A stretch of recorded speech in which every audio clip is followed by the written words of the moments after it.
warahmatullahi wabarakatuh. Bismillahirrahmanirrahim. Alhamdulillahilladzi arsala rasulahu bil huda wa dinil haqq liyudhhirahu 'ala ad-dini kullih walau karihal musyrikun. Wa asyhadu an la ilaha illallah wahdahu la syarika lah. Wa asyhadu anna Muhammadan 'abduhu wa rasuluhu la nabiyya ba'dah.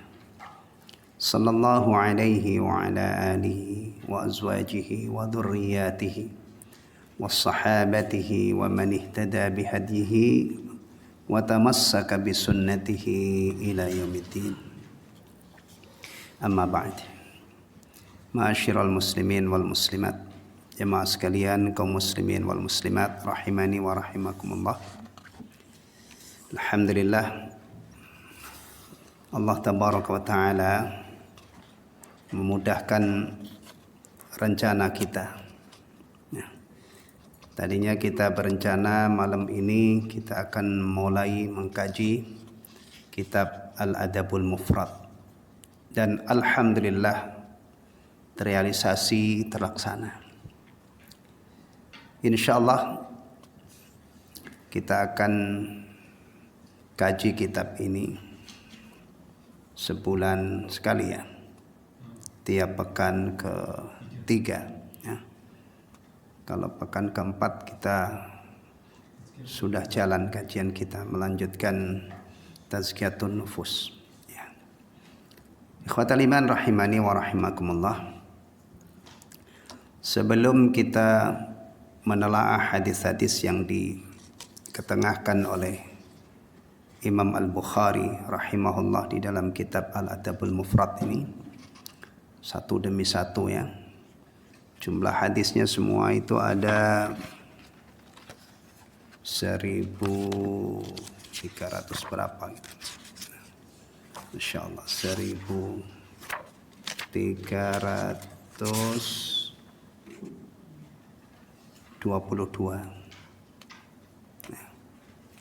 Kalau setiap pertemuan satu hadis berarti membutuhkan 1.322 bulan. Berapa puluh tahun itu. Ya sedapatnya saja ya. Baik. Ikhwatal iman rahimani wa rahimakumullah. Pada pertemuan perdana kita mengkaji kitab Al-Adabul Mufrad ini, kita tidak langsung membaca hadis yang pertama, tapi ana tertarik untuk membacakan muqaddimah kitab ini. Yang jadi rujukan kita dalam mengkaji kitab ini adalah kitab Rasyul Barat Syarhul Adabil Mufrad, yang terjemahannya itu ya. Alhamdulillah saya punya kitab aslinya yang berbahasa Arab, karya Syekh Dr. Muhammad Luqman As-Salafi. Ini orang India ini, Masya Allah ya, yang mensyarah menjelaskan kitab Al-Adabul Mufrad. Saya baca muqaddimahnya, ini bagus banget untuk memberi wawasan kepada kita tentang pentingnya kita sebagai orang Islam ini untuk belajar adab dan akhlak, atau akhlak dan adab. Nah, diharapkan kalau sudah belajar, insya Allah kita tahu akhlak-akhlak yang terpuji, adab-adab yang sangat indah, mempesona gitu. Berikutnya kita jadikan hiasan pada diri kita dan kita praktekkan adab-adab ini. Tujuan belajar itu bukan hanya sekedar menambah ilmu, tetapi puncaknya adalah setelah kita punya ilmu ini kita amalkan ya. Supaya mudah-mudahan dengan demikian ini kita memiliki sifat-sifat orang muslim. Jangan hanya ngaku muslim, karena cuma ngaku saja itu nggak ada gunanya, apalagi nanti di akhirat ya. Cuma ngaku Islam tapi tidak ada Islam pada dirinya, tidak ada akidah yang lurus, yang benar, tidak ada ibadah, tidak ada akhlak, tidak ada adab, cuman ngaku. Ya, kita tidak ingin seperti itu. Agama kita ini terus kita pikirkan, terus kita perhatikan, ya, peningkatannya. Mudah-mudahan apa? Impian kita dengan Islam kita ini apa? Yang pertama apa? Istiqamah di atas Islam, ya. Kemudian wafat dalam keadaan husnul khatimah.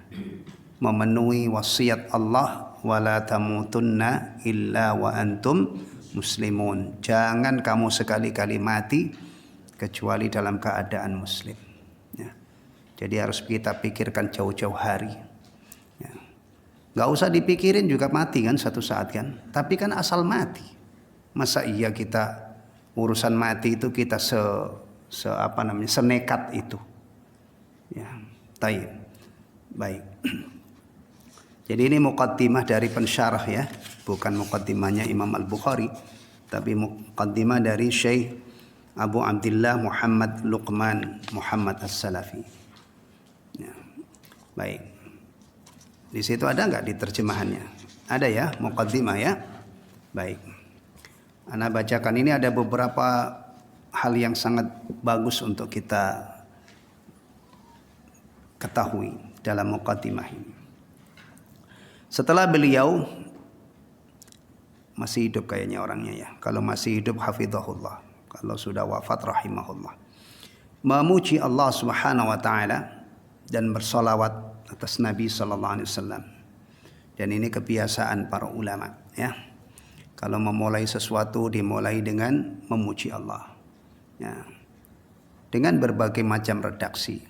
Tadi saya juga sudah mulai ta'lim ini dengan memuji Allah, kemudian bersolawat atas Nabi sallallahu alaihi wasallam.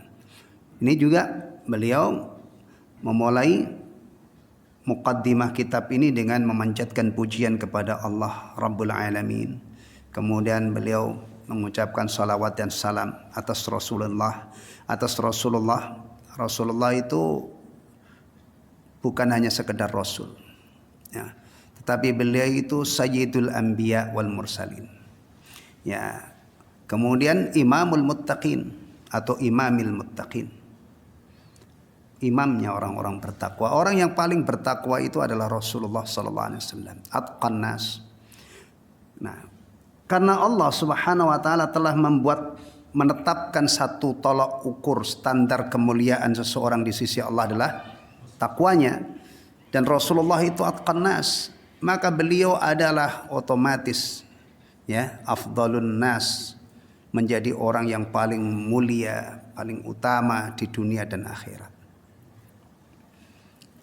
Nanti di akhirat itu akan lebih jelas lagi terlihat keistimewaannya Rasulullah sallallahu alaihi wasallam. Ya, ketika para nabi angkat tangan tidak bisa memberi syafaat, Rasulullah yang diperkenankan syafaatnya oleh Allah Subhanahu wa taala. Ya, orang yang pertama kali masuk surga Rasulullah sallallahu alaihi wasallam. Ini bukan asal-asalan ya, kita menyatakan Rasulullah sallallahu alaihi wasallam orang yang pertama masuk surga itu karena berdasarkan sabda beliau sendiri. Beliau yang mengatakan, aku mendatangi pintu surga, kemudian penjaganya bertanya, siapa Anda? Disebut, saya Muhammad, ana Muhammad. Bika umirtu an la aftaha ghairaha. Untuk Andalah saya diperintah oleh Allah untuk tidak membukakan si pintu untuk siapapun. Maka Rasulullah SAW menjadi orang yang paling pertama masuk surga. Setelah masuk, Rasulullah SAW berada di satu tempat yang paling istimewa.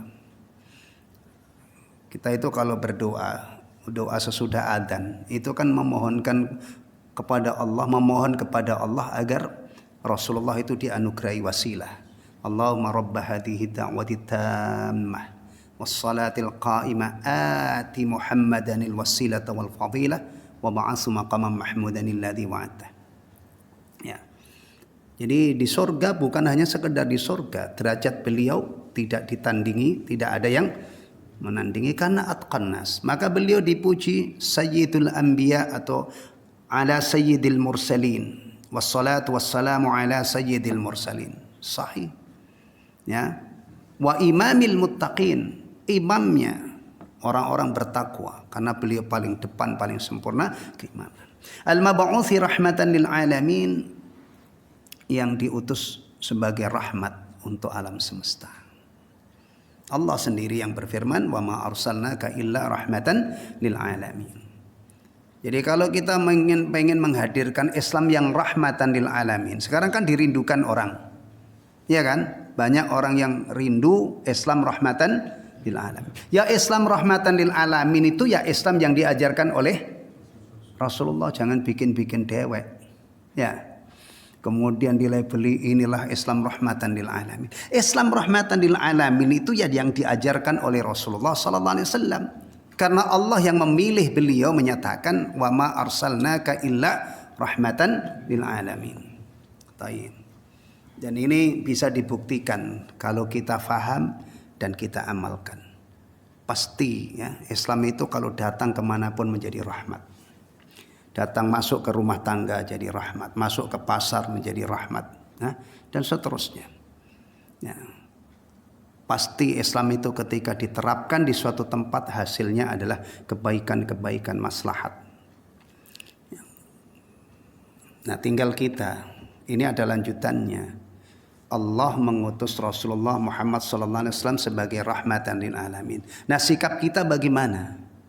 Siapa yang bersyukur kepada Allah, menerima rahmat dan nikmat besar ini, dia beriman kepadanya, kemudian menaatinya, surga. Tapi Rasul sudah diutus rahmatan lil alamin, tapi kalau orang itu kufur, tidak mau beriman bahwa beliau utusan Allah, tidak mau menerima ajakannya, dakwahnya, neraka. Jadi persoalan surga dan neraka itu lekat banget dengan sikap seseorang terhadap Rasulullah. Dia bersyukur kepada Allah, menerima nikmat dan rahmat ini. Dia beriman kepadanya, dia terima ajarannya, dia taati Rasul sallallahu alaihi wasallam. Surga. Ya, ini untuk siapa saja yang pengen bahagia di akhirat. Ingat baik-baik. Salah satu kuncinya untuk bahagia dunia dan akhirat itu taat kepada Allah dan taat kepada Rasulullah. Ya. Taat kepada Rasulullah, taat kepada Allah itu terapannya tiap hari. Bukan seminggu sekali, apalagi setahun sekali, enggak, tiap hari. Nah, kita berpeluang untuk menunjukkan ketaatan kita kepada Allah. Bukankah orang Islam itu ada ibadah harian? Ibadah harian 5 kali sehari apa? Salat. Ya. Kalau Jumatan, hari Jumat ada ibadah Jumatan, pekanan, sepekan sekali. Nah ini kadang-kadang ada orang Islam itu rajin Jumatan, tapi sholat 5 waktu enggak di. Menurut penilaian dia,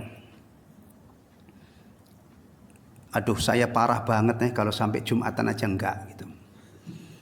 Kan seminggu sekali, masa enggak? Padahal sebelum ketemu hari Jumat, ketika kemarin dia Jumatan itu mulai dari asar, maghrib, isya, subuh, kemudian masuk hari Sabtu, Ahad, Senin, Selasa, Rabu, Kamis, itu dia tidak pernah libur sholat. Ketemu Jumatan, ketemu hari Jumat, Jumatan.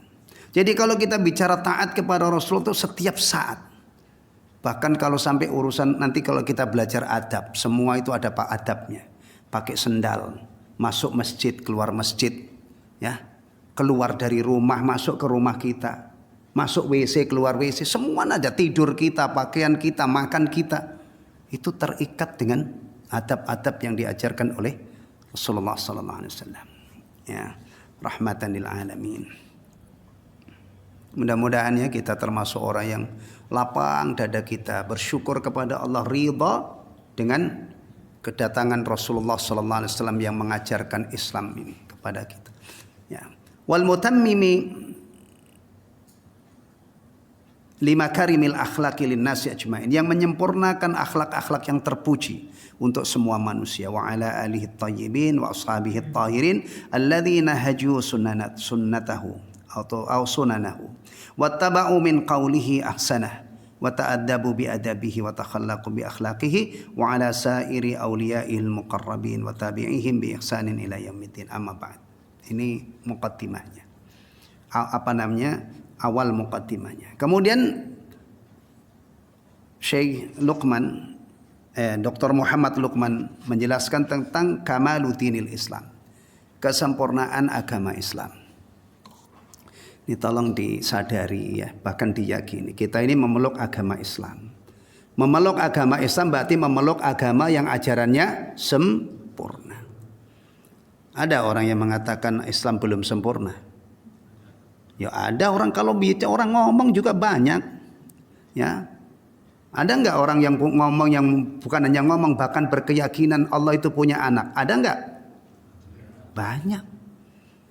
Tapi kalau orang Islam ya tidak seperti itu akidahnya, karena dia membaca Al-Quran, memahami Al-Quran dan mengamalkan Al-Quran. Lam yalid wa lam yulad. Banyak kalau orang ngomong itu ya, kalau di dunia ini omongan ya macam-macam. Ya. Tapi benar nggak kalau ada orang mengatakan Islam itu belum sempurna begitu, itu benar apa enggak? Yang ngerti pasti bisa menilai, yang nggak ngerti ya nggak ngerti. Orang nggak ngerti masa menilai. Nah, inilah pentingnya ilmu. Orang itu kalau berilmu dia bisa membedakan mana yang benar, mana yang salah.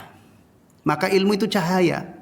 Ini ada orang ngomong ini bisa disorot dengan cahaya ilmu. Oh benar omongannya, karena sesuai dengan Al-Quran. Oh salah itu, karena tidak sesuai dengan Al-Quran. Jadi tolak ukur menimbang orang itu benar, bukan yang ngomong itu kiai, bukan yang ngomong orang Arab atau yang ngomong orang mana, tapi substansi ucapannya itu gimana, ya, seselaras enggak dengan standar tolak ukur kebenaran, yaitu kitabullah dan sunnah. Ya. Baik. Kamaluddinil Islam, kesempurnaan agama Islam. Faqad akhbarana Allah subhanahu fi kitabihil karim. Allah telah mengkhabarkan, Allah yang Maha Suci telah mengkhabarkan kepada kita dalam kitabnya yang mulia. Kitab yang mulia itu apa? Al-Quran.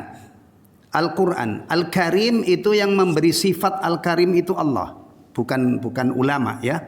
Innahu laqur'anun karim fi kitabim maknun la yamassuhu illal mutahharun. Ya, surah Al-Waqiah itu. Ya. Sayang ya, kadang-kadang orang Islam itu kurang memuliakan Quran. Kalau Al-Quran itu Al-Karim, mulia, berarti kewajiban kita apa? Memuliakan. Jangan sampai Al-Quran ya mulia tapi dinistakan. Berapa hari yang lalu itu ada viral di Kerawang atau di mana itu, ibu-ibu nginjek-nginjek Al-Quran.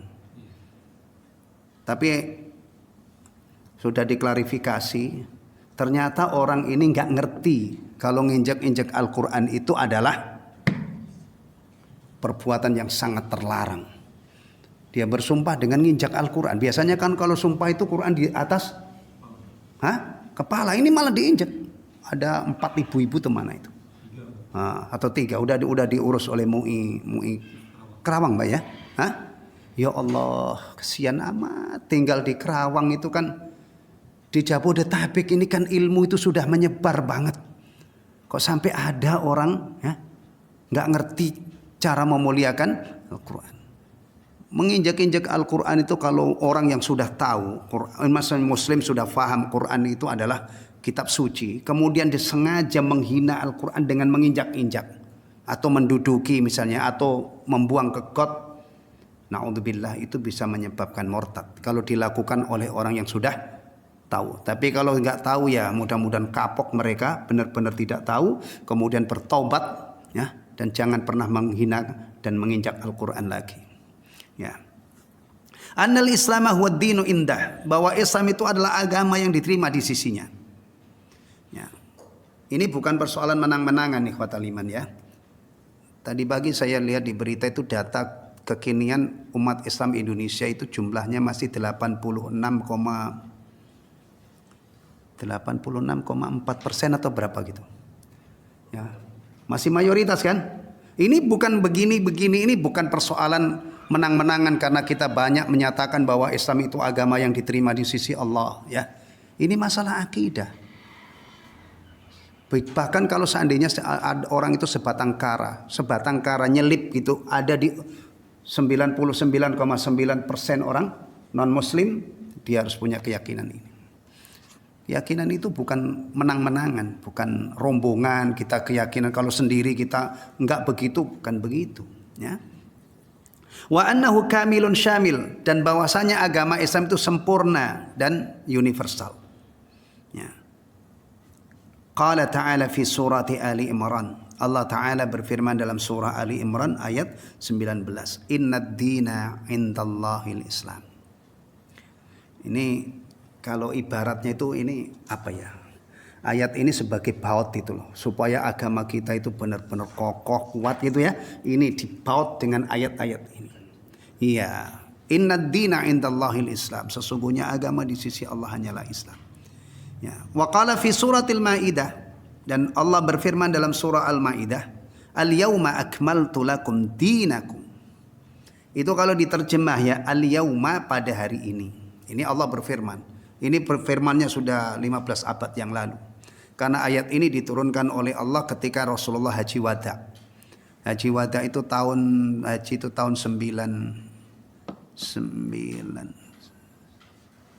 Hijriah ya. 9, sekarang sudah 1400 berapa? Nah, udah hitung sendiri berarti sudah 1000 sekian ratus tahun yang lalu. Ya, Allah menyatakan akmaltu, telah aku sempurnakan, lakum, untukmu, dinakum, apa yang disempurnakan oleh Allah, agamamu. Ini kan jelas banget Allah Subhanahu wa taala sudah menyatakan di dalam Al-Qur'anul Karim, tepatnya surah Al-Maidah ayat 3, bahwa Allah telah menyempurnakan agama ini. Kalau ada orang mengatakan Islam belum sempurna, gimana itu? Mirip dengan pernyataan Allah yang begitu jelas gamblang, Muhammadur Rasulullah. Ya Allah, ini orang yang sedikit bisa bahasa Arab saja tahu. Muhammadur Rasulullah itu susunannya dalam mubtada khobar. Muhammad adalah utusan Allah, gitu kan? Tiba-tiba ada orang mengatakan Muhammad bukan utusan Allah, gimana? Gimana? Ya nggak mungkin kita benarkan dah. Tapi kalau siapapun orang yang mengatakan Muhammad adalah utusan Allah Sallallahu Alaihi Wasallam, diutus untuk semua manusia, untuk seluruh alam semesta, sebagai Rasul yang terakhir, kita diwajibkan untuk taat kepada beliau. Kita diwajibkan untuk mencintai beliau melebihi diri kita. Siapapun yang ngomong, mau orang Arab yang hidungnya mancung, atau orang yang hidungnya pesek, atau orang yang rambutnya ikal, bukan hanya ikal, atau rambutnya keriting, nggak masalah. Tapi kalau omongannya seperti itu, kita kasih nilai sahih. Kenapa? Karena kita teman orang itu? Karena kita segrup dengan dia? Seorganisasi dengan dia? Ya enggak lah, ukurannya bukan itu. Ukurannya karena omongannya, ucapannya selaras dengan Al-Quran. Ya. Wa atmamtu alaikum ni'mati, dan aku sempurnakan untukmu nikmatku. Seiring Allah menyempurnakan agama ini, seiring itu pula Allah menyatakan telah aku cukupkan nikmatku atasmu. Berarti Islam ini nikmat yang paling istimewa. Wa raditu lakumul Islam madinah, dan aku ridhai Islam sebagai agamamu. Ini yang ingin kita pegang sampai kita mati. Kita yakin kita beragama Islam ini beragama yang diridhoi oleh Allah. Tinggal berikutnya kita membangun Islam. Setelah kita yakin iman kita, ibadah kita, akhlak kita, adab kita, ya, ini yang akan kita bawa menghadap Allah. Jangan ngaku doang. Kalau ngaku gimana? Pengakuan itu ya kalau tidak dibuktikan dengan bukti ya nggak ada gunanya. Ya. Makanya kalau kita lanjutkan itu ya, Rasulullah menjelaskan Islam ketika ditanya atau ketika Jibril alaihissalam memohon kepada Rasulullah agar menjelaskan Islam. Akhbirni anil Islam. Jelaskan kepadaku tentang Islam, atau terangkan kepadaku tentang Islam. Bukan berarti Jibril nggak ngerti Islam, tapi tujuannya penjelasan Rasulullah itu supaya didengar oleh sahabat-sahabat beliau. Karena pada waktu itu Jibril menjelma dalam bentuk manusia, dalam sosok manusia, itu tujuannya untuk mengajarkan pokok-pokok ajaran Islam. Jadi dengan metode tanya jawab, Rasulullah dipancing, kemudian dijawab oleh Rasulullah, al-Islamu an tashhada an la ilaha illallah Ini unsur yang paling pokok ini. Wa anna Muhammadan abduhu wa rasuluh. Kemudian antasyhadu an la ilaha illallah wa anna Muhammadan abduhu wa rasuluh. Ini sepasang ya. Bersaksi tidak ada ilah, tidak ada Tuhan yang berhak disembah kecuali Allah, dan Muhammad adalah utusan Allah. Ini harus satu. Tidak mungkin dipisahkan. Ya. Wa tuqimas shalah. Engkau menegakkan salat, atau ya betul, wa tuqimas shalah. Salat apa maksudnya? Salat 5 waktu. Nah, kemudian wa tasuma Ramadan wa tu'tiyaz zakat wa tasuma Ramadan wa tahujjal bait in istata'ta ilaihi sabila. Membayar zakat, puasa Ramadan, haji kalau mampu melakukan perjalanan ke sana.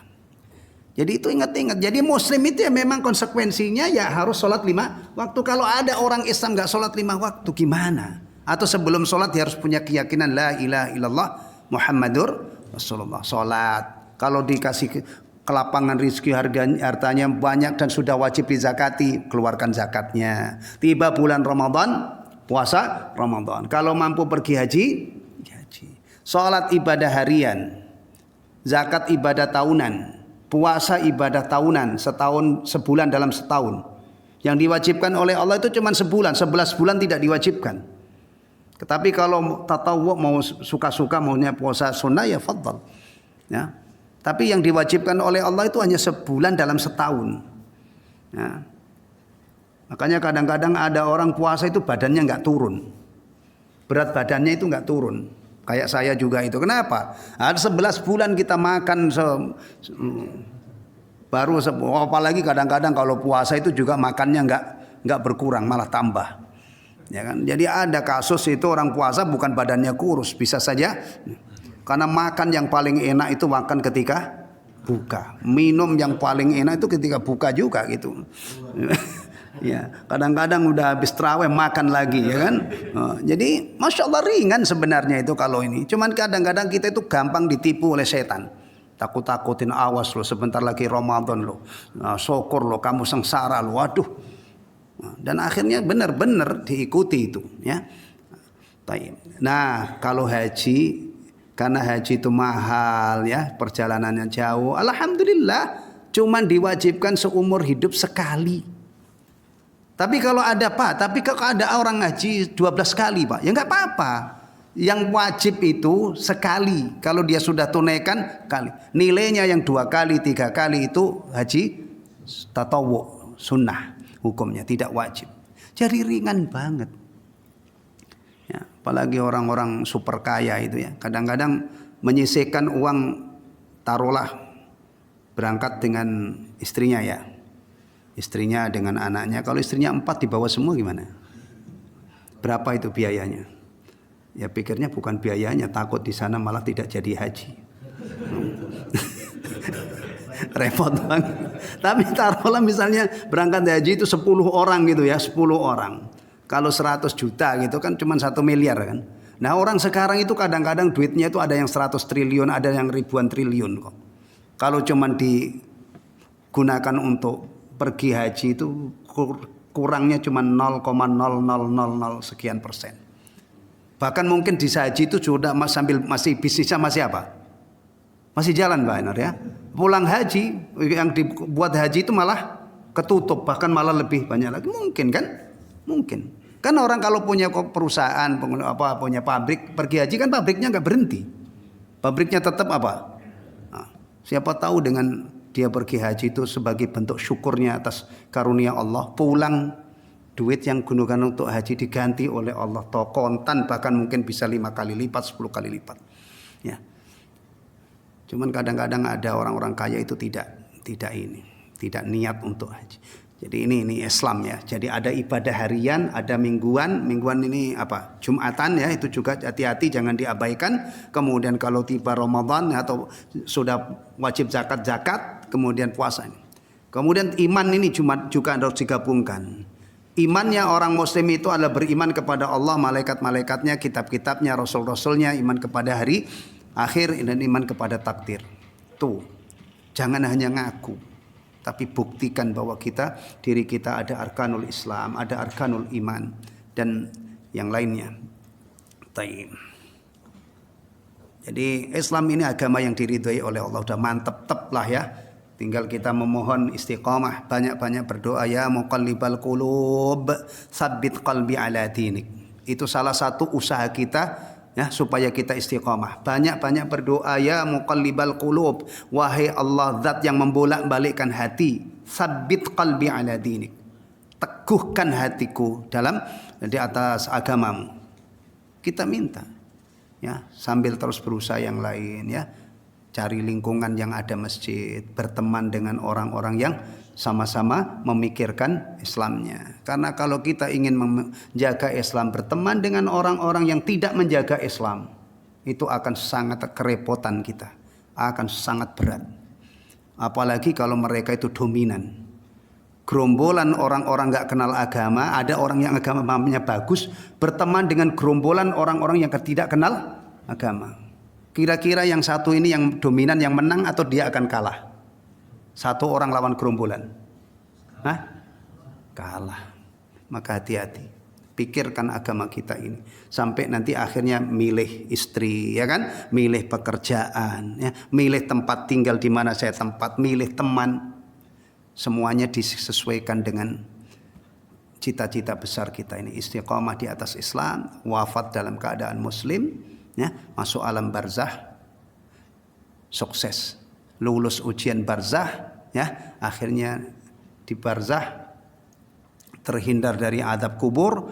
Setelah dibangkitkan nanti oleh Allah, kita berharap iman dan Islam kita, amal-amal soleh kita diterima oleh Allah, diampuni oleh Allah, dirahmati oleh Allah, diridhoi oleh Allah, sampai puncaknya masuk surga. Kalau semua masuk surga itu otomatis sudah dihindarkan dari api neraka. Taib. Wa min kamali hadzal dinil hanif anna Allah Ta'ala bayyana fil Qur'anil Karim. Dan di antara kesempurnaan agama yang lurus ini bahwa Allah Subhanahu wa taala menjelaskan dalam Al-Qur'anul Karim, wa bayyana rasuluhu, dan rasulnya juga menjelaskan an-natiqu bi wahyihi, yang bersabda berdasarkan wahyu. Jadi Rasulullah itu istimewanya adalah wa ma yantiqu anil hawa in huwa illa wahyu yuha. Kalau kita ini kadang-kadang ngomong itu asal ngomong, tapi Rasulullah sallallahu alaihi wasallam ketika bersabda itu adalah wahyu. Maka di sini dikatakan wa bayyana rasuluhu an-natiqu bi wahyihi kullama yahtaju ilaihi al-'abdul muslim, semua yang dibutuhkan oleh seorang hamba muslim li ibadati rabbih, untuk beribadah kepada Allah. Alhamdulillah, dalam Al-Quran ya, dalam Sunnah ya. Perhatikan ini, di dalam Al-Quran itu urusan-urusan ibadah umumnya dijelaskan secara global, tidak tuntas, tidak rinci. Yang merinci, yang menjelaskan secara rinci, secara tuntas itu adalah Rasulullah Sallallahu Alaihi Wasallam. Maka ingat baik-baik, tidak mungkin kita mengamalkan Al-Quran dipisahkan atau tanpa dipadukan dengan sunnah Nabi atau dengan hadis-hadis Nabi Sallallahu Alaihi Wasallam. Sholat 5 waktu ada nggak dijelaskan secara rinci dalam Al-Quran? Nggak ada. Jadi kalau ada orang menggugat sholat 5 waktu itu tidak ada perintahnya dalam Al-Quran, maka nggak usah sholat 5 waktu. Mau sholat berapa aja terserah, kan tidak ada. Loh ini begini, ini kalau orang bodoh itu kemakan. Tapi kalau orang ngerti agama diem loh. Orang mengamalkan Islam itu bukan hanya Al-Quran saja, tapi Al-Quran dipadukan dengan sunnah. Nah kalau itu kenapa yang digugat cuma sholat 5 waktu? Adzan ada nggak dalam Al-Quran? Iqamat ada nggak dalam Al-Quran? Baca Fatihah, takbiratul ihram, sholat adalah diawali dengan takbiratul ihram, lafadznya Allahu Akbar. Setelah takbiratul ihram membaca istiftah, membaca Fatihah, ada enggak itu dalam Al-Quran? Tapi kenapa ulama-ulama, kiai-kiai, ustadz-ustadz, orang-orang awam, kalau sholat itu ya diawali dengan adzan? Ini dari mana? Dari hadis Nabi Sallallahu Alaihi Wasallam, dari sunnah Nabi Sallallahu Alaihi Wasallam. Maka Al-Quran itu jangan jalan sendiri, harus nih. Ngurus orang mati ada nggak dalam Al-Quran? Secara rinci gitu, orang yang sudah wafat, Muslim wafat itu ada nggak dalam Al-Quran harus diapain dulu? Mandiin. Sebelum mandiin pastiin mati dulu, wafat dulu, jangan pingsan dimandiin. Ya. Kan gitu. Kalau sudah benar-benar wafat, ya prosesi berikutnya adalah dimandiin, dikafani, disolati, dikubur. Itu ada nggak dalam Al-Quran? Maka gampang kalau ada orang yang seperti itu pemikirannya. Benar, kamu memang cukup dengan Quran saja, tidak mau hadis Nabi. Benar ya. Saya umumkan nanti, kalau kamu mati tidak usah diurus. Karena ngurus orang mati secara detail itu tidak ada di dalam Al-Quran. Apalagi sholat jenazahnya 4 takbir, ya. Mana ada itu dalam Al-Quran? Adanya di dalam sunnah.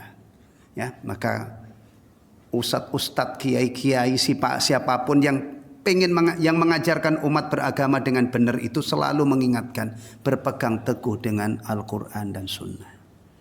Kemudian juga berikutnya untuk bisa berpegang teguh dengan Quran dan Sunnah itu ya juga kitab-kitab para ulama itu penting. Fikih penting, tafsir penting, kitab-kitab akidah penting. Termasuk kitab seperti ini yang mengumpulkan bab akhlak penting. Jadi tidak semudah membalikkan telapak tangan berpegang teguh dengan Al-Quran dan Sunnah itu. Masih membutuhkan ulama yang menjelaskan kitabullah dan Sunnah sesuai dengan bidangnya masing-masing. Ya. Baik. Jadi Allah dalam Al-Quranul Karim dan Rasulullah sallallahu alaihi wasallam yang berbicara berdasarkan wahyu itu sudah menjelaskan semua yang dibutuhkan oleh seorang muslim untuk beribadah kepada Allah kama yang bagi sebagaimana mestinya. Wali munajatihi dan untuk munajat kepadanya, wa adai haqqihi dan untuk menunaikan hak Allah sudah dijelaskan. Wa taqwiyatis silati bihi ta'ala dan untuk memperkuat hubungan dengan Allah Ta'ala. Wali islahi hayatihil fardiyah dan untuk kebaikan hidupnya secara pribadi, secara individu sudah dijelaskan dalam agama. Ya, wa alaqatihil usariyah dan hubungan kekeluargaan, wasilatihi al-ijtimaiyah dan hubungan sosialnya. Kita sebagai hamba pengen beribadah kepada Allah sudah ada dalam agama ini sudah dijelaskan semua oleh Allah dan Rasulnya dan nanti dijelaskan oleh para ulama. Ya, misalnya fikih itu ada bab thaharah, bab salat dan seterusnya. Ya. Kemudian apalagi untuk kehidupan, untuk kebaikan hidup kita ini secara individu. Gimana? Diajarkan. Ya. Kita ibadah kepada Allah ini kan urusan individu. Salat itu kalau kita tegakkan innas sholata tanha 'anil fahsya wal munkar. Kalau orang salat itu ditegakkan, salat itu akan menangkal, membentengi dari fahsya dan munkar. Akhirnya orang yang menegakkan sholat itu menjadi pribadi yang bersih, yang baik. Ya. Kemudian hubungan usariyah, hubungan kekeluargaan. Kita membangun keluarga, punya istri, punya anak, punya mertua gitu ya. Punya mertua kan? Karena kalau kita nikah punya mertua ya. Nah, kemudian nanti kalau nambah lagi istrinya punya apa namanya? Punya istri lagi, istri kita punya madu, berarti mertuanya 2. Nah, ini sudah diatur. Nah, apalagi wasilatihil ijtimaiyah dan hubungan sosialnya. Sosial. Islam itu mengajarkan kita untuk berbuat baik kepada orang. Kepada orang. Mengajarkan hubungan menyambung silaturahim. Pengen masuk surga kok cuman sholat tok. Ya belum aman lah. Karena apa? Karena Rasulullah bersabda la yadkhulul jannata qati'un. Enggak masuk surga orang yang memutuskan hubungan kekerabatan. Ya kalau kita rajin sholat ya kita jaga hubungan kekerabatan supaya kita tidak terancam dengan penghalang masuk surga karena sebab ini. Orang pengen masuk surga sombong. Nah, surga mana yang pengen kamu masuki? Sementara Rasulullah sallallahu alaihi wasallam bersabda la yadkhulul jannata man kana fi qalbihi mithqala habatin min kibr. Tidak masuk surga orang yang di dalam hatinya ada kesombongan meskipun hanya seberat biji sawi. Berarti kalau kita pengen masuk surga itu ya tawadhu. Dan memang aneh kalau orang sombong masuk surga itu gimana? Sementara di surga itu disebutkan mutaqabilin, damai, rukun, kilan, salaman, salama. Ini kan amalannya orang-orang yang tawadhu waktu di dunia ketemu orang assalamualaikum, assalamualaikum. Ya. Mau bergaul dengan siapa saja, wong-wong tidak membuat kelas tertentu. Ya. Dengan fuqara, dengan masakin, dengan yatama dia sayang. Nah orang seperti ini pantas dia beriman kemudian tawadhu insya Allah klop kalau dia menjadi penghuni surga. Orang orang di dunia plengos ngeliat orang nggak pernah, apalagi ketemu sama muslim udah nggak pernah senyum, nggak pernah salam. Tiba-tiba pengen ketemu saudaranya sama muslim, aneh itu. Maka sebenarnya hidupnya orang mukmin di dunia ini latihan untuk menjadi penghuni surga. Ya. Di sana itu nggak ada musuhan. Nah kalau orang kerjaannya musuhin orang di dunia ini gimana? Ya nggak klop itu, nggak klop. Ya. Nggak klop. Akhlak itu penting banget kaitannya dengan surga. Adab ini yang kita pelajari juga penting banget kaitannya dengan kebahagiaan kita ini. Hati-hati ya, hubungan dengan tetangga ya, dengan pemimpin ini kan termasuk ini kan, termasuk apa namanya? Ijtimaiyah, sosial kemasyarakatan. Bagaimana ada tamu, ya, bagaimana ada yang sakit, bagaimana kalau ada yang meninggal.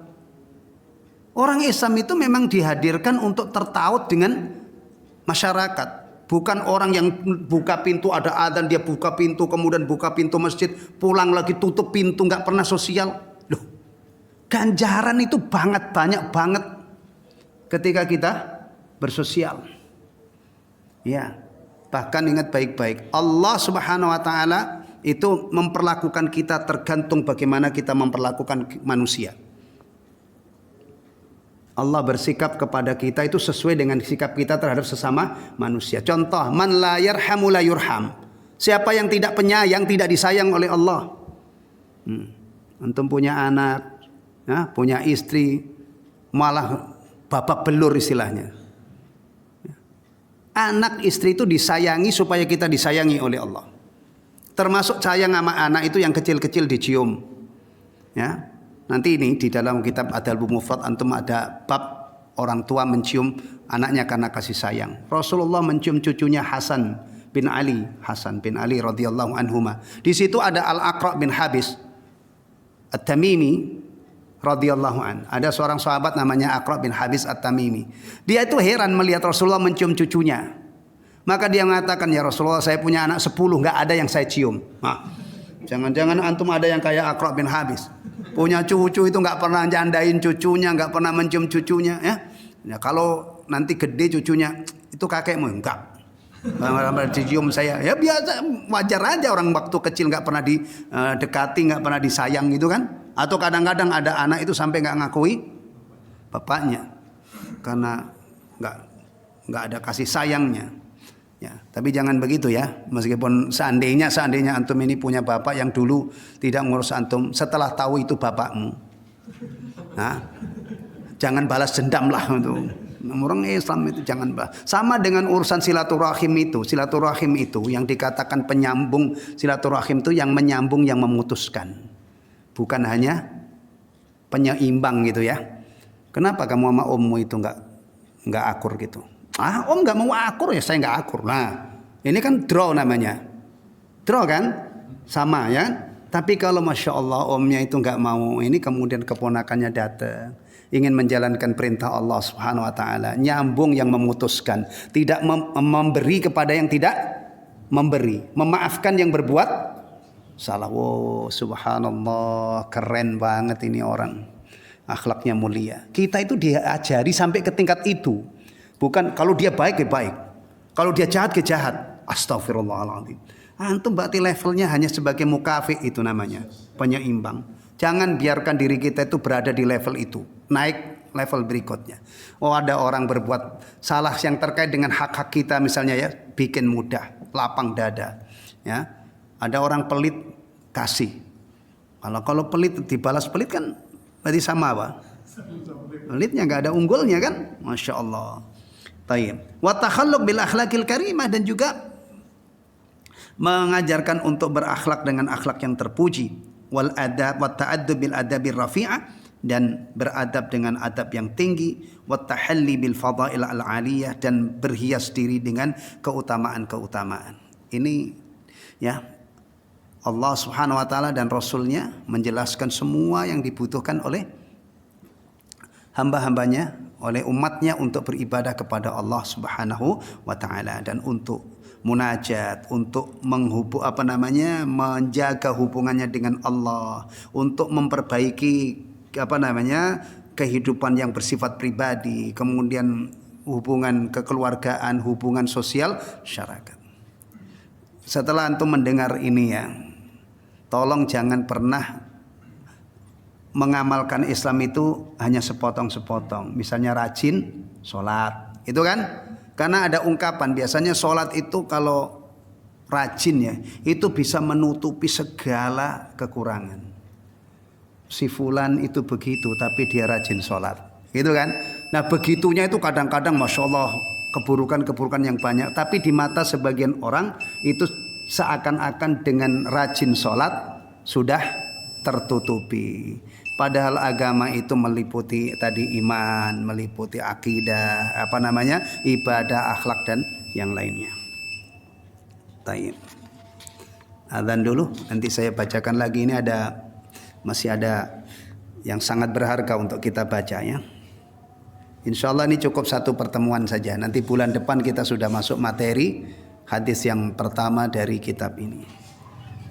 Itu tadi penjelasan pensyarah kitab ini ya, Syekh siapa tadi namanya, Dr. Muhammad Luqman hafizahullah, tentang kesempurnaan agama Islam.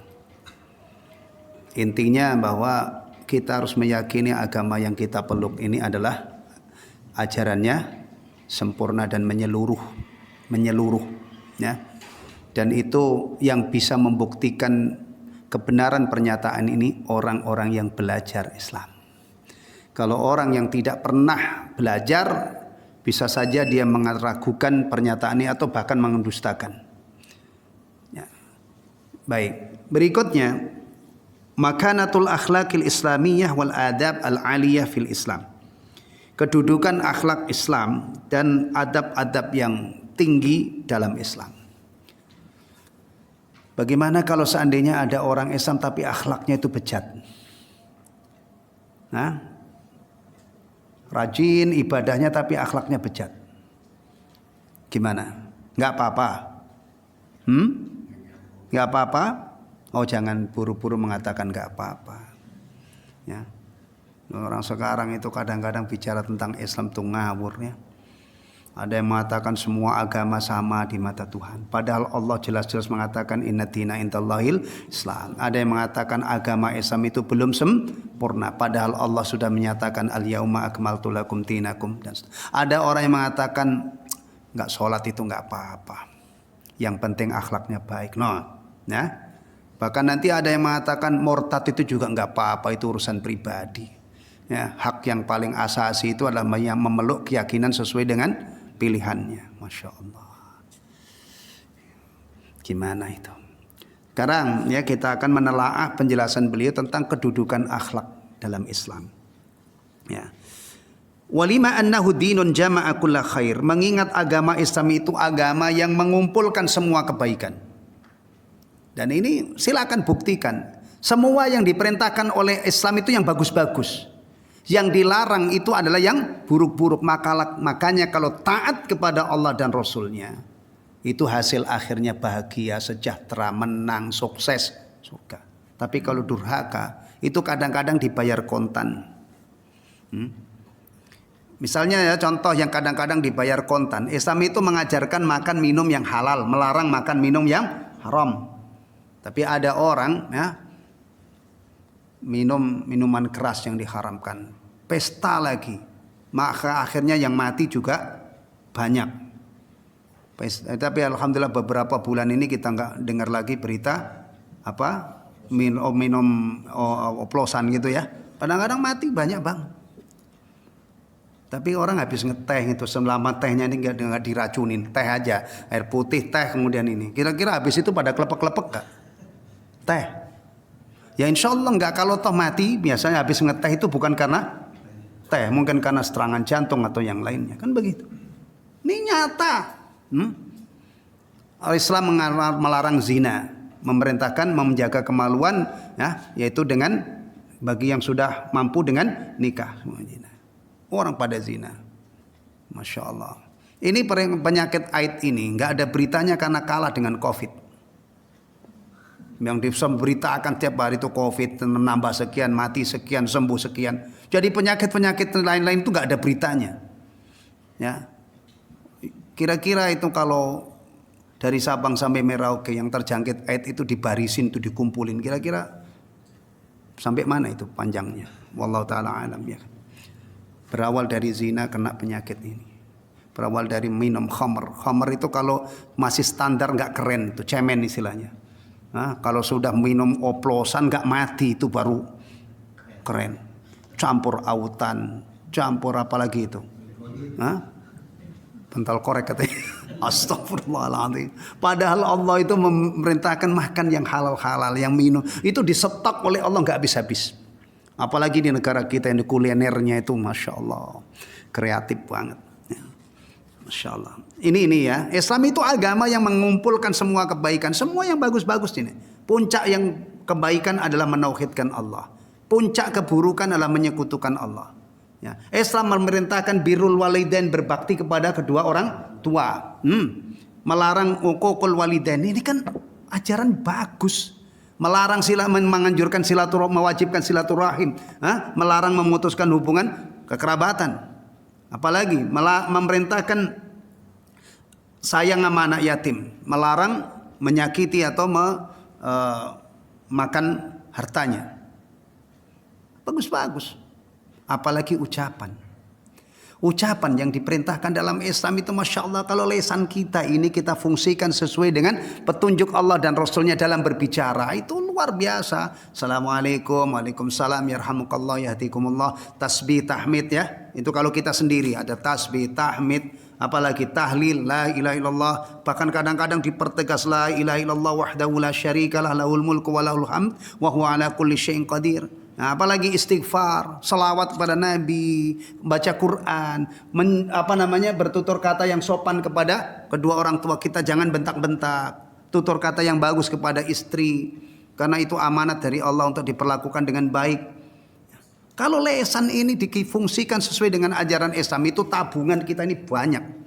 Dalam catatan amal kita itu penuh dengan kebaikan. Tapi kalau lisan digunakan semau-maunya, waduh, ngeri, ghibah, namimah, provokasi ya, kemudian fitnah ya, sumpah palsu, naudzubillah min dzalik.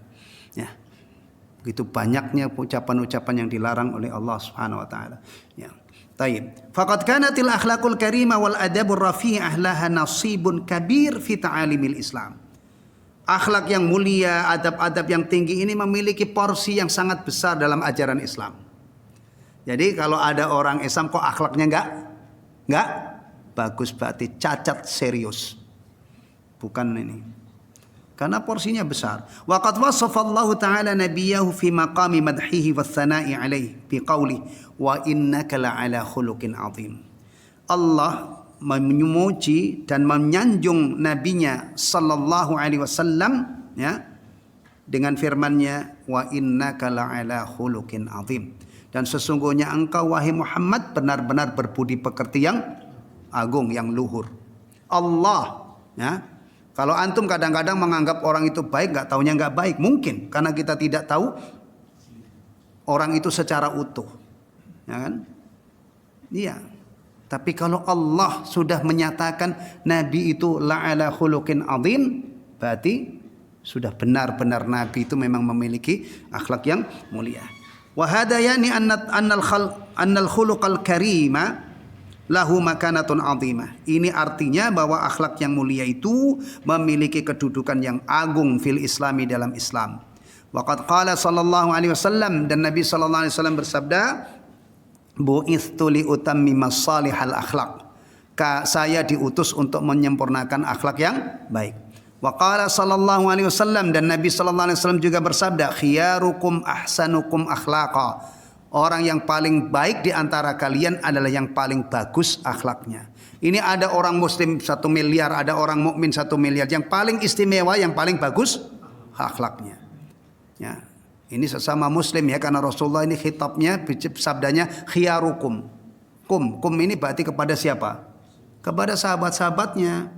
Jangan antum katakan enggak beriman enggak apa-apa, yang penting akhlaknya mulia makam. Enggak, ini Rasulullah menyatakan, sabdanya ini diarahkan kepada orang-orang muslim.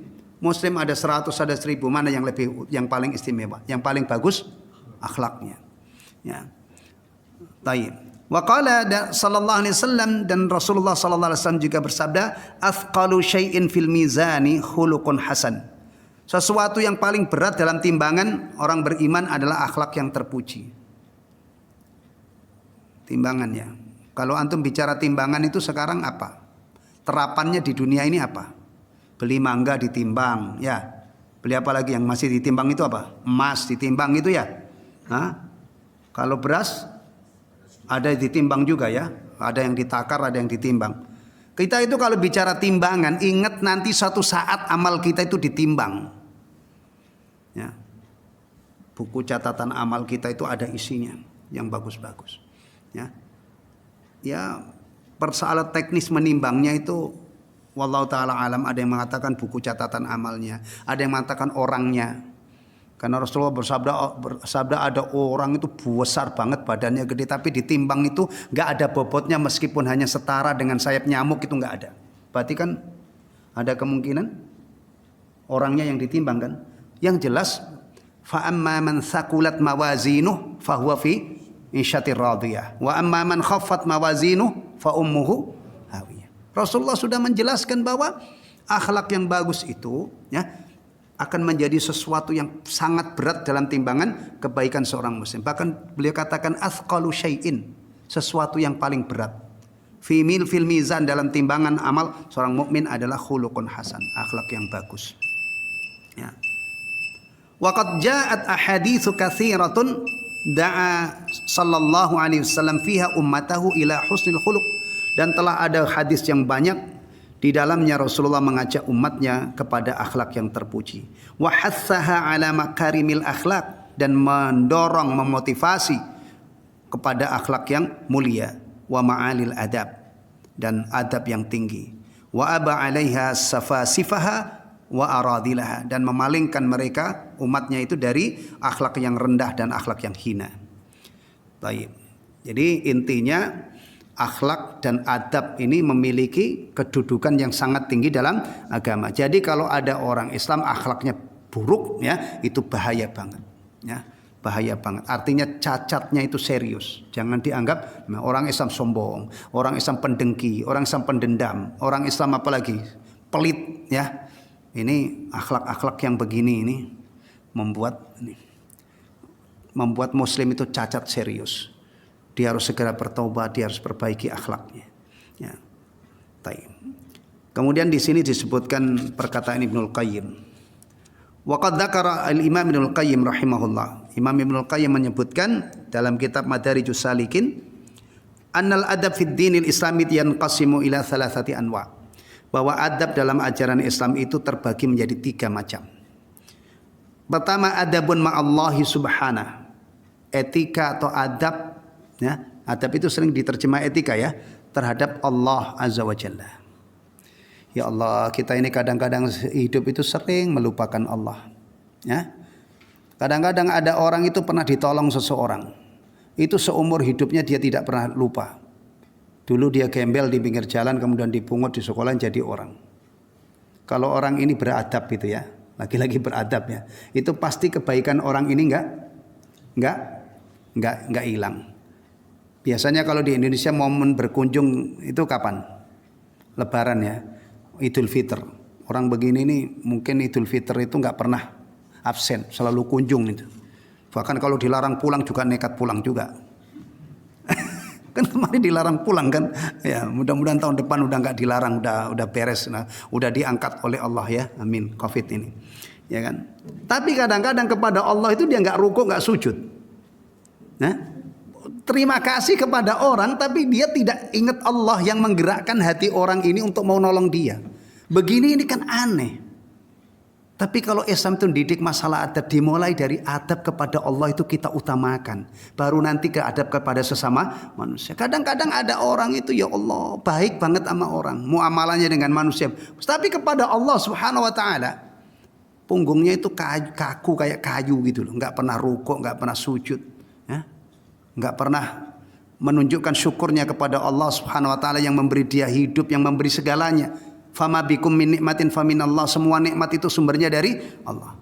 Makanya orang Islam itu Masya Allah kalau bicara adab itu mulai dari Allah dulu, kemudian Rasul, kemudian ibu bapak dan seterusnya. Dimulai dari yang besar-besar dulu. Ya. Apa itu adab kepada Allah? Wa huwa siyanatu muamalatihi ma'ahu, yaitu seorang hamba menjaga hubungannya dengan Allah. Alla yashubaha naqisah, yang tidak dinodai dengan sikap kurang ajar kepada Allah. Wasiyanatu qalbihi min an yaltafita ila ghairi, dan menjaga hatinya untuk tidak berpaling kepada selain Allah. Hatinya selalu ingat Allah, selalu fokus kepada Allah. Wasiyanatu iradatihi, dan menjaga keinginan-keinginannya min an yata'allaqa bima yamqutuhu Allahu alaihi, agar tidak tergantung dengan hal yang dimurkai oleh Allah. Sampai tujuan-tujuannya saja selalu dijaga supaya karena Allah, lillah. Ya. Wa adab ma'a Rasul sallallahu alaihi wasallam, adab terhadap Rasulullah sallallahu alaihi wasallam. Ini bagian yang kedua. Wal Qur'anu mamlu'atun bihi, Al-Qur'an itu penuh dengan ajaran adab terhadap Rasulullah. Jadi kalau ada orang kurang ajar kepada Rasulullah, na'udzubillah min dzalik gitu ya. Sekarang itu ada juga orang-orang yang kurang ajar kepada Rasulullah. Muhammad kan manusia biasa. Selesai. Titik sampai di situ. Muhammad itu manusia biasa. Loh. Cuman sampai di situ? Betul, itu betul. Tapi jangan berhenti sampai di situ. Muhammad itu manusia biasa, Bashar, putranya Abdullah, dari pernikahan Abdullah dan Aminah. Manusia biasa. Tapi dipilih oleh Allah menjadi Rasul, menerima wahyu. Bahkan menjadi Sayyidul Anbiya wal Mursalin. Jangan mengatakan Muhammad manusia biasa, kemudian berhenti. Satu sisi beliau itu memang manusia, tapi diangkat oleh Allah, dipilih oleh Allah menjadi Rasul. Ini yang menyebabkan beliau mulia. Kita wajib mengimani beliau utusan Allah, kita wajib menaati, kita wajib mencintai beliau melebihi semua orang, bahkan melebihi diri kita sendiri. Tayyib. Wa ra'sul adab ma'ahu, adab yang paling pokok terhadap beliau adalah apa? Kamalut taslimi lahu, yaitu tunduk dan patuh kepadanya secara total. Walin qiyadu li amrihi, dan patuh terhadap perintah-perintahnya. Ya. Wa talaqqi khabarahu bil qabuli wat tasdiq, dan menerima dan membenarkan berita-beritanya.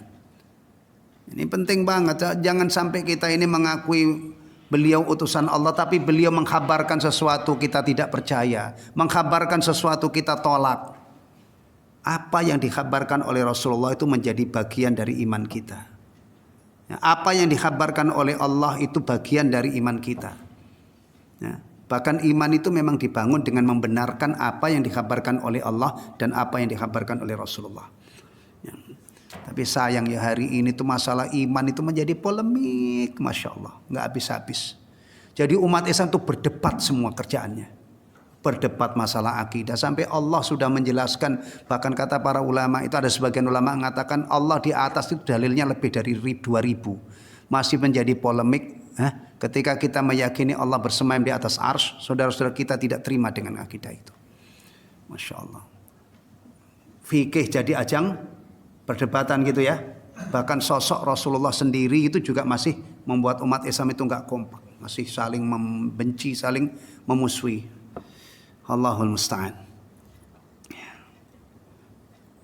Wa minal adabi ma'ahu, dan termasuk adab terhadap Rasulullah, etika terhadap beliau adalah alla yataqaddama baina yadahi bi amrin wala nahyin wala idzin wala tasarruf, yaitu tidak mendahulukan ya, siapapun, seorang pun atas beliau dengan perintah, larangan, restu, atau kemudian sikap.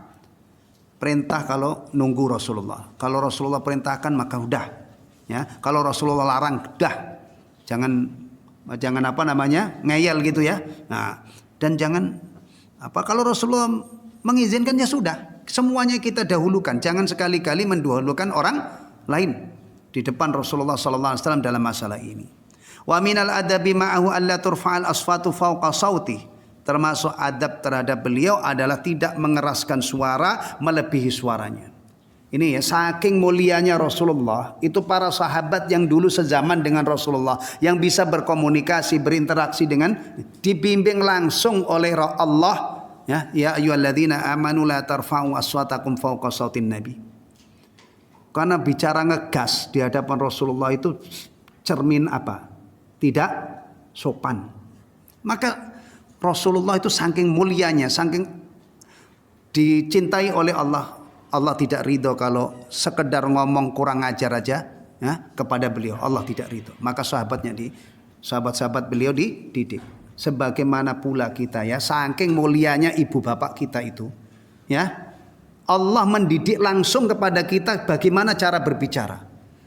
Wala tanharhuma wa qul lahum wala taqul lahum uf wala tanharhuma. Kamu itu jangan ngatakan jangan bentak-bentak orang tuamu. Wa qul lahum qaulan karima.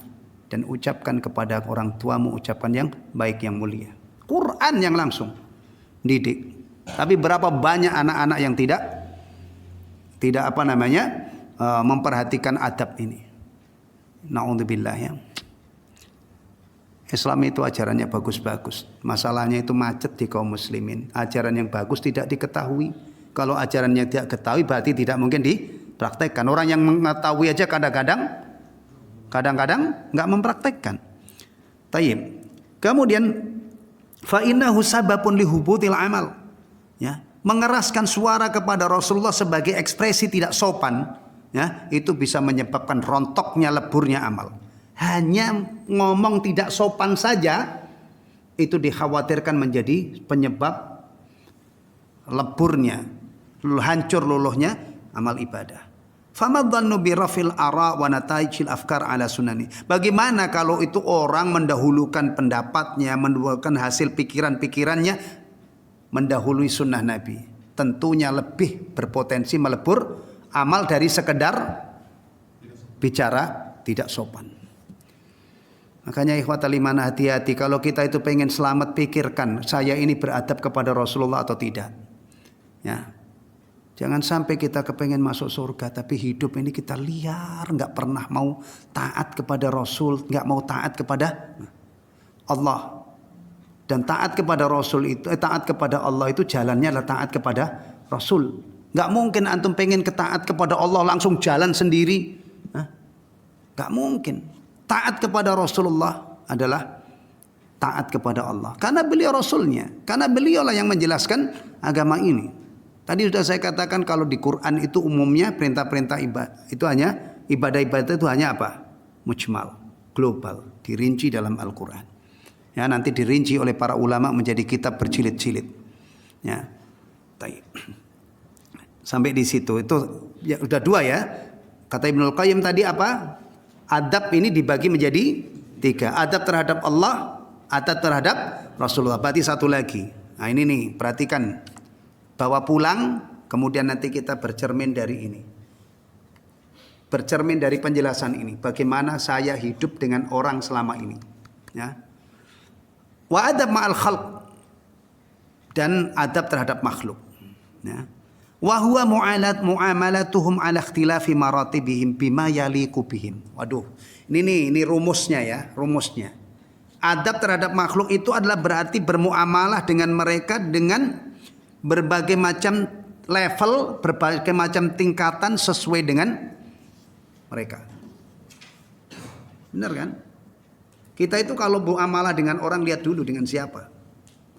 Ini ada Pak Jokowi. Ya, semoga Allah menjaga beliau, memberikan hidayah, ya, dibimbing, diberi taufik kepada hal-hal yang baik sehingga kepemimpinannya ini mendatangkan kemaslahatan yang besar untuk negara kita ini. Amin. Ya, berarti antum dengan siapa? Presiden. Antum ketemu Pak Ridwan Kamil. Ridwan Kamil siapa? Gubernur kan? Nah, antum ketemu Pak ini mana? Kota. Wali kota, Pak Rahmat ya. Nah, ada Pak Presiden, ada Pak Gubernur, ada Pak Wali Kota. Pak Lurahnya siapa? Pak Lurah apa Bu Lurah sini? Pak Lurah. Pak Lurah siapa? Bawah Lurah. RW RT. Ini aja sudah maratib. Kalau kadang-kadang dari segi umur kita ini ketemu orang sepuh, ketemu yang sebaya, ketemu bocah. Bocah juga macam-macam. Ada bocah itu sudah remaja, ada masih bayi. Nah, gimana? Nih, jadi kalau saya sering membuat ungkapan begini, hidup bersama orang itu kayak artis serba bisa. Ketemu ulama, dia menyesuaikan keadaannya bagaimana bersikap terhadap ulama. Ketemu sebaya, canda-canda, ya itu kan. Nah, Antum misalnya kalau nggak memperhatikan ini, antum canda-canda. Kemarin tuh ada kejadian Pak siapa itu Dede Mulyadi ya kan? Lagi bersih-bersih pasar mana ada seorang mahasiswa, ya, itu debat beliau, apa dasar hukumnya Bapak Gila nggak itu? Nggak tahu itu beneran serius atau drama, saya nggak tahu itu. Tapi yang jelas masa orang wakil komisi berapa itu, wakil ketua DPR ya, mau bersih-bersih dengan pasar ditanya dasar hukumnya apa itu? Gila nggak begitu itu? Nggak ngerti bagaimana memperlakukan orang gitu ya kan? Ya. Dan contoh-contoh orang nggak sopan sekarang itu banyak banget. Ingat, rumusnya adalah mau bermuamalah dengan orang itu sesuaikan dengan levelnya, dengan siapa. Fakullu martabatin adab, setiap level, setiap tingkatan itu ada adab. Yang kalau kita langgar kita jadi nggak sopan. Songong istilahnya kalau bahasa kita ya. Ya, ma'al walidaini adab. Bersama orang tua ada adab. Ya kan? Ma'al alimi adabun akhar. Dengan orang alim ada adab yang lain lagi. Kepada orang tua kita harus jaga adab. Kepada ulama juga. Wa ma'as sultan adabun yaliku bihi, dengan sultan. Sultan ini siapa? Penguasa, bukan orang kaya. Kan sekarang ini orang-orang kaya itu disebutannya bahasa gaulnya kan sultan gitu ya. Jangan salah ya. Ini sultan ini maksudnya sultan beneran gitu, penguasa ya. Ada adab yang cocok dengan beliau ya. Itu kalau di Saudi itu misalnya ya menyebut Raja Abdullah hafizahullah. Ya itu beda dengan menyebut yang selain beliau, ada sebutan khusus. Nah ini kita ini kadang-kadang memanggil presiden kita aja namanya Jokowi. Astagfirullahaladzim, ini bangsa belajar adab dari mana kok jadi begini? Ya, jadi begini ini siapa yang ngajarin? Ini begini ini bagus. Katanya bangsa ini mau belajar menjadi bangsa yang bermartabat, berakhlak. Ya, kalau raja itu biasanya baginda yang mulia gitu ya. Kalau di negara yang republik biasanya ya disebut jabatannya Pak Presiden Fulan gitu kan, Pak atau paling tidak itu tidak menyebut nama ininya lah. Nah, kalau presiden misalnya sebut Soeharto, kemudian siapa lagi Habibie, siapa lagi Abdurrahman Wahid. Janganlah menyebut presiden itu ada kelasnya tersendiri. Nah, sekarang ini begini sudah jarang ya, terutama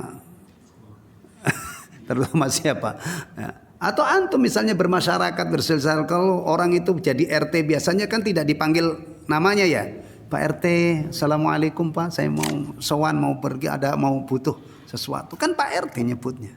Sampai istrinya juga nanti kena keangkat Bu RT kan gitu, orang-orang manggilnya kan begitu. Jadi jabatan itu menjadi melekat pada orang tersebut. Kalau orang tua misalnya ya, sepuh ya manggilnya, kalau di Bekasi apa itu? Kalau misalnya di tempat saya orang Jawa itu mbah, begini tidak punti mbah. Nyapa orang tua mbah gitu kan. Kalau misalnya ada mbah namanya Muhammad, ini ada anak muda nyapa mbah Muhammad, kayak ngoridi. Orang Jawa begitu. Waduh ini anak siapa ini? Ya, anak itu janggal banget. Menghormati orang tua itu biasanya disebut dengan ketuaannya itu, apa namanya, umurnya mbah, eyang, ya. Kalau eyang itu biasanya ini ya dengan cucu ya, tapi kalau yang sepuh-sepuh itu biasanya duduknya apa? Mbah ya. Kalau di sini apa? Engkong ya. Engkong ya. Taib. Udah antum pakai itu adab. Wa ma'al akran adabun yaliqu bihi, dengan teman ya, dengan kawan ada adab yang sesuai. Antum dengan teman itu Masya Allah serius banget, kayak berhadapan dengan presiden misalnya itu, wah, ya enggak lucu lah, lucu atau enggak lucu namanya itu? Lucu. Dengan teman itu ya biasa canda-canda ya kan. Bahkan biasanya itu kalau dengan teman ini nyapanya juga itu apa ya? Kalau biasa di sini kan lo gue gitu ya. Iya kan? Kalau bahasa ini kan lo kemana sih kok enggak ketemu? Dengan teman. Tapi kalau dengan orang tua diloloin itu gimana? Nah ini agama kita itu mengajarkan begini ikhwatal iman. Jadi kalau banyak sekarang orang nggak beradab itu maaf. Kalau dia beragama Islam berarti dia meninggalkan agamanya, meninggalkan ajarannya, bukan cerminan daripada ajaran Islam. Maka kalau ada orang ngina-ngina Islam, nyela-nyela Islam, jangan terima. Islam itu ajarannya sempurna, bagus-bagus. Yang diperintah bagus-bagus, yang dilarang itu yang busuk-busuk. Makanya kalau ditaati itu endingnya adalah bahagia, sukses, menang, apalagi ya beruntung dan lain sebagainya. Ma'al ajanib adab ghaira adabihi ma'ashabihi. Dengan orang lain ada etika yang tidak sama dengan etika terhadap sahabat. Sahabat beda, karena sahabat itu kan ya sudah apa namanya ya fresh, kemudian apa biasa riang, akrab gitu ya. Antum misalnya di suatu tempat di Jakarta lah, ya, nanya alamat. Ini antum pertama-tama nanya alamat sama orang. Gayanya itu so akrab kayak ini, kayak dengan sahabat karib itu, gimana? Ya nggak pas lah. Ini kita mau ditunjukkan orang ke suatu alamat kan? Nah, jangan nangkring di atas motor, apalagi motornya masih hidup, tanya, itu nggak sopan. Matiin motor, turun, buka helmnya, kemudian Mas, assalamualaikum Pak. Atau kalau orangnya layak dipanggil Pak atau Mas misalnya, tanya. Kalau kita beradab, insya Allah orang itu akan menghargai kita, benar. Tapi kalau penampilannya udah songong gitu kan, nggak sopan. Oh sono nanti belok kanan, belok kiri, belok. Akhirnya entah kemana arahnya. Ini begini, ini penting ikhwatal iman, karena memang orang Islam itu jagonya, juaranya orang-orang yang beradab. Kalau ada orang Islam nggak beradab itu sekali lagi naif, ya. Kita harus tahu dengan siapa kita ini bergaul. Di situ ada adab yang spesial. Kemudian wa ma'a ad-dhaif, adapun ghaira adabihi ma'ahli baitihi. Dengan tamu itu ada etika yang tidak sama dengan etika dengan keluarga. Ya, keluarga, anak istri itu kan keluarga ya. Pergaulan kita riang, pergaulan kita itu ini. Tapi kalau untuk tamu ada rambu-rambunya. Tamu harus dimuliakan, harus dihormati. Kemudian masih panjang nih, tapi saya baca cepat aja ya. Dalam setiap keadaan ada adab. Makan ada adabnya, minum ada adabnya, naik kendaraan ada adabnya, masuk ada adabnya. Masuk ini masuk apa? Masuk rumah ada adabnya, masuk masjid ada adabnya, masuk WC ada adabnya. Masuk apa lagi? Ya, masuk rumah orang lain, ya, masuk rumah orang lain ada adabnya. Bahkan itu dituntun oleh Allah langsung dalam Al-Qur'an. Jangan mau masuk orang lain itu celonong aja gitu kan. Ya ayyuhalladzina amanu la tadkhulu buyuta ghairikum hatta tastanisu wa tusallimu ala ahliha. Wahai orang-orang beriman, kamu jangan masuk rumah orang lain sampai kamu minta izin dan mengucapkan salam. Ya, Masya Allah, masuk rumah ada ini. Keluar ada adabnya sendiri. Kadang-kadang adab itu ucapan, kadang-kadang adab itu perbuatan. Masuk masjid adabnya dahulukan kaki kanan. Masuk WC dahulukan kaki kiri. Keluar masjid dahulukan kaki kiri, keluar WC dahulukan kaki kanan. Berbanding terbalik. Subhanallah, segitu sempurnanya ajaran Islam. Masuk masjid berbanding terbalik ajarannya dengan masuk WC. Karena kalau WC dan masjid itu disamakan, berarti ini ajarannya tidak istimewa gitu. Tapi ketika masjid, doanya juga beda. Doa masuk masjid dengan doa masuk WC beda. WC itu potensi sarang setan. Maka masuknya adalah Allahumma inni a'udzubika minal khubuthi wal khaba'ith. Kita pengen ke masjid itu ingin meraih rahmat Allah dengan ketaatan. Maka kalau kita masuk masjid, Allahumma ftahli abwaba rahmatik. Nah, keluar WC apa yang dibaca? Coba antum kalau orang Islam itu puas nggak BAB lancar tapi dosanya itu masih lengket, nggak keluar dari diri kita, mau nggak? Nggak mau kan? Ternyata Rasulullah sudah mengajarkan doa, ya, alhamdulillah kalau buang air lancar gitu ya, itu kan nikmat yang luar biasa. Tapi kita masih menginginkan lebih dari itu. Yang keluar, yang rontok, yang keluar dari tubuh kita bukan hanya racun, bukan hanya kotoran, tapi ada yang kita inginkan, yaitu dosa-dosa kita juga rontok, diampuni oleh Allah. Maka doanya adalah ghufranak, aku harapkan ampunanmu ya Allah. Tapi kadang-kadang ada orang Islam masuk WC itu nggak peduli ini semua. Maka kadang-kadang di WC dia dimangsa setan. Ya kan? Sudah tahu udah adzan, itu di WC 20 menit.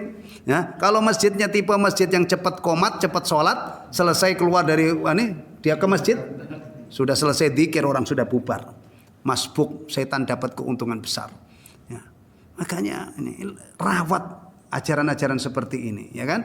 Keluar dari masjid. Di masjid kira-kira banyak setan nggak di masjid itu? Enggak di masjid, enggak terlalu lah. Nah, tapi kalau antum keluar dari masjid itu, masya Allah, dzikirnya apa? Allahumma inni as'aluka min fadlik, Allahumma asimni minasyaitonir rajim. Ini kita ini mau perang di luar, maksudnya mau berjibaku dengan dunia nyata. Ya ada macam-macam lah. Ya, kita memohon perlindungan kepada Allah. Allahumma inni as'aluka min fadlik, ini permohonan ya. Ya Allah, aku mohon meminta kepadamu karuniamu. Allahumma asimni minasyaitonir rajim. Ya Allah, jagalah aku dari setan yang terkutuk. Keluar masjid kita mau kian kemari, kalau dijaga oleh Allah dari gangguan setan, insya Allah muter-muter sampai pusing, ya istilahnya, nggak kemana-mana kecuali hal-hal yang dibolehkan, diwenangkan atau yang diridhoi oleh Allah. Ya, ini kadang-kadang ada orang keluar dari masjid itu dimangsa setan di luar sana, belok ke tempat maksiat.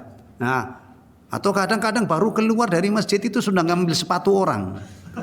Sudah ngambil sendal orang, kan berarti kan naudzubillah baru saja keluar ini lihat. Atau yang lebih parah lagi, ada yang pura-pura sholat gitu ya. Kalau ini memang parah, nanti tengah sholat dia keluar membawa motor orang, maling pura-pura sholat. Ya itu mungkin ya, yang rajin sholat aja kadang-kadang masih maling, masih belum sembuh, apalagi ini pura-pura sholat memang ini. Tayyib. Apalagi safar, ada adabnya safar. Bepergian aja ada adab safar. Iqamah, tinggal di rumah, ada adabnya. Naum, tidur, ada adabnya. Kalam, ada adabnya. Diem juga ada adabnya. Mendengar juga ada adabnya. Ya, kemudian dijelaskan adab seseorang ini adalah kunci kebahagiaan atau tanda kebahagiaan dan keberuntungannya. Makanya tadi saya katakan kalau ada orang Islam nggak beradab, naudzubillah, apalagi sampai nggak beradab terhadap siapa tadi? Allah. Nggak beradab terhadap Rasulullah, atau nggak beradab terhadap manusia, nyakiti orang kian kemari, naudzubillah min dzalik. Orang yang seperti ini tidak mungkin bahagia. Maka disebutkan di sini, adabnya seseorang itu adalah ciri kebahagiaan dan keberuntungannya. Kemudian tidak beradabnya itu tanda kesengsaraannya dan kebinasaannya. Dan tidak ada sesuatu yang bisa menyebabkan meraih kebahagiaan dunia dan akhirat melebihi adab. Jadi kalau orang itu beradab, insya Allah hasilnya adalah merengkuh menggapai kebahagiaan dunia dan akhirat. Seperti doa kita apa itu? Doanya kan Rabbana atina fid dunya hasanah. Berarti wa fil akhirati hasanah wa qina adzabannar. Nah, supaya doa kita ini terijabah berarti jaga adab kepada Allah, adab kepada Rasul, dan adab kepada sesama makhluk. Baik, ini cukup sampai di sini sebagai pengantar ya. Mudah-mudahan ini tujuannya saya bacakan ini, antum merasa perlu banget untuk belajar adab. Karena kita pengen bahagia, karena kita pengen selamat, kita pengen beruntung. Ya, ini kalau dalam pelajaran itu biasanya disebut darsus sifr, pelajaran nol. Jadi belum materi, baru muqaddimah. Nah, kalau orang misalnya dosen biologi, ya dia akan menjelaskan tentang manfaat ilmu biologi, diharapkan murid-muridnya itu atau mahasiswanya serius. Nanti yang lain juga begitu. Apalagi ini masalah agama ya, bagian dari Islam.